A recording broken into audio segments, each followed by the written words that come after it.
ہماری خوش قسمتی ہے مولانا کہ آپ نے یہاں آنے کی درخواست قبول فرمائی۔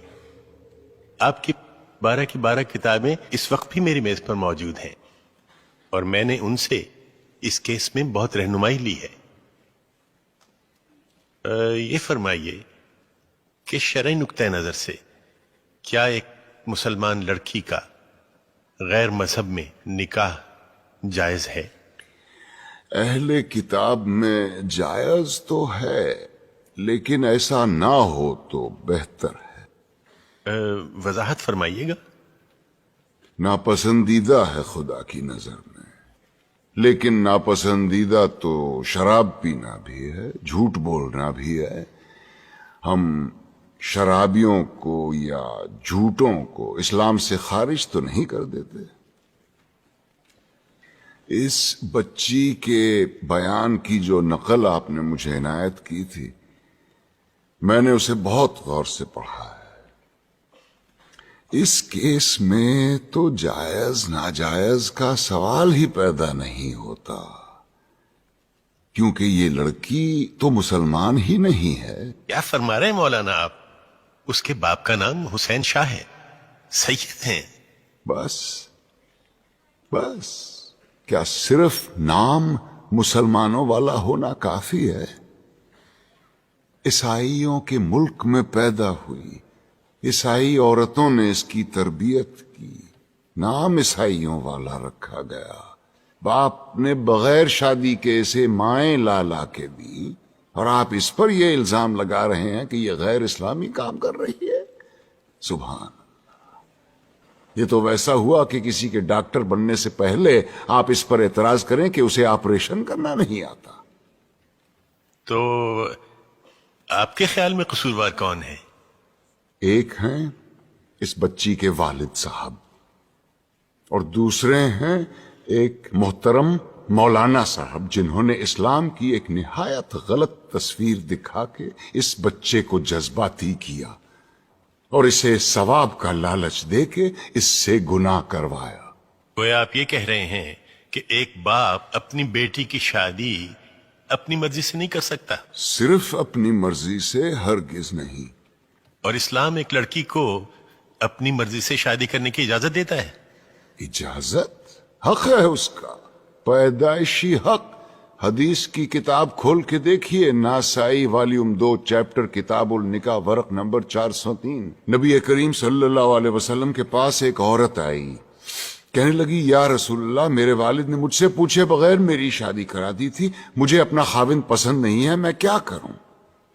ایک لمحے کا توقف کیے بغیر آپ نے فرمایا میں ابھی تمہارا نکاح ختم کیے دیتا ہوں۔ وہ بولی بس رسول اللہ، مجھے طلاق نہیں چاہیے، میں صرف اپنا حق معلوم کرنا چاہتی تھی۔ حدیث کی دوسری کتاب کھولیے، بخاری شریف والیوم 3 چیپٹر کتاب النکاح ورق نمبر 94۔ خنسا بنت خزام کہتی ہیں میرے والد نے مجھ سے پوچھے بغیر میری شادی کرا دی تھی، مجھے خاوند پسند نہیں تھا، میں رسول اللہ کے پاس گئی، انہوں نے فوراً وہ نکاح منسوخ کروا دیا۔ لیکن مولانا آپ یہ کیوں اپریشیٹ نہیں کر رہے ہیں کہ حسین شاہ نے کس مقصد کے تحت اپنی بیٹی کی شادی کی تھی؟ اور مولانا طاہری نے تو سرمد کو، جو کہ ایک ناچنے گانے والا، جینز پہننے والا مغرب زدہ نوجوان تھا، اسے اسلامی حلیے میں ڈھال کر ایک عاشق رسول بنا دیا۔ حلیہ؟ اسلامی حلیہ اور گانا بجانا یعنی موسیقی، دونوں بہت اہم موضوع چھیڑ دیے ہیں آپ نے۔ پہلے آئیے موسیقی کی طرف۔ دلائل کا ایک انبار ہے میرے پاس موسیقی کے حق میں، لیکن میں صرف ایک دلیل دینا چاہتا ہوں جس کے بعد دوسری کوئی دلیل ہو ہی نہیں سکتی۔ آپ یہ بتائیے کہ آج تک دنیا میں پیغمبر کتنے اتارے گئے؟ جی 1,24,000۔ اور ان 1,24,000 میں سے کتابیں کتنوں پہ نازل ہوئیں؟ جی صرف 4 پر۔ گویا یہ تو طے ہو گیا کہ یہ 4 باقی 1,23,996 پیغمبروں سے زیادہ برگزیدہ ہیں۔ بے شک۔ ان چاروں کو اللہ نے معجزے عطا کیے. حضور کا سب سے بڑا معجزہ قرآن شریف. موسیٰ کو اس قابل بنایا کہ وہ لاٹھی سے دریا کے 2 ٹکڑے کر دے. عیسیٰ کو یہ طاقت دی کہ وہ مردے کو دوبارہ زندہ کر دے. اور داؤد کو کیا دیا؟ موسیقی. ایسی سریلی آواز اور راگوں اور سازوں پر اتنا عبور کہ سر لگائیں تو پہاڑ ساتھ گانے لگے. دنیا جہان کے پرندے مدہوش ہو کے آواز کی جانب کھنچے چلے آئیں. زبور اٹھا کے دیکھیے، یہ تک لکھا ہے کہ کن راگوں سے اور کن سازوں پہ گا کے حضرت داؤد الصلاۃ والسلام نے خدا کی حمد و ثنا کی. کیا یہ ممکن ہے کہ خداوند کریم اپنی تعریف سننے کے لیے ایک حرام چیز کا انتخاب کرے اور اپنے ایک برگزیدہ پیغمبر کو حرام چیز معجزے میں دے؟ کیا یہ ممکن ہے کہ نبی کریم صلی اللہ علیہ وسلم موسیقی کو حرام بھی سمجھیں اور حضرت عائشہ رضی اللہ عنہا سے یہ بھی پوچھیں کہ برات جس قبیلے میں گئی ہے وہ انصار ہیں اور انصار موسیقی کے بہت رسیا ہوتے ہیں، کیا تم نے برات کے ساتھ کچھ گانے والیاں بھی بھیجی ہیں یا نہیں؟ کیا یہ ممکن ہے کہ وہ موسیقی کو حرام بھی سمجھیں اور ابو موسیٰ اشعری کی قرت سے خوش ہو کر اس سے یہ بھی کہیں کہ لگتا ہے تمہارے گلے میں تو داؤد کا ساز رکھ دیا گیا ہو؟ اب آئیے حلیے کی طرف. آپ نے کہا جنس زدہ نوجوان یا اسلامی حلیہ. افسوس، صد افسوس، ہم نے معاشرت اور مذہب کو آپس میں کیسا گڈ مڈ کر دیا ہے. لباس کا تعلق معاشرت سے ہے، مذہب سے بالکل نہیں. یہ کیسے ممکن ہے کہ ایک ایسا دین جو بقول ہمارے ساری کائنات اور تمام زمانوں کے لیے اتارا گیا، وہ لباس کے لیے کسی ایک خاص یونیفارم پر اصرار کرے؟ پر ہم اتنے معصوم ہیں کہ الاسکا کے برفیلے میدانوں میں یا نیوزی لینڈ کی منجمد پہاڑوں میں بھی اگر کوئی اسلام قبول کرے تو ہم اس سے کہیں گے کہ اسلام کی تعلیمات تو ہوتی رہے گی، پہلے شلوار پہنو اور اسے ٹخنوں سے اوپر رکھو.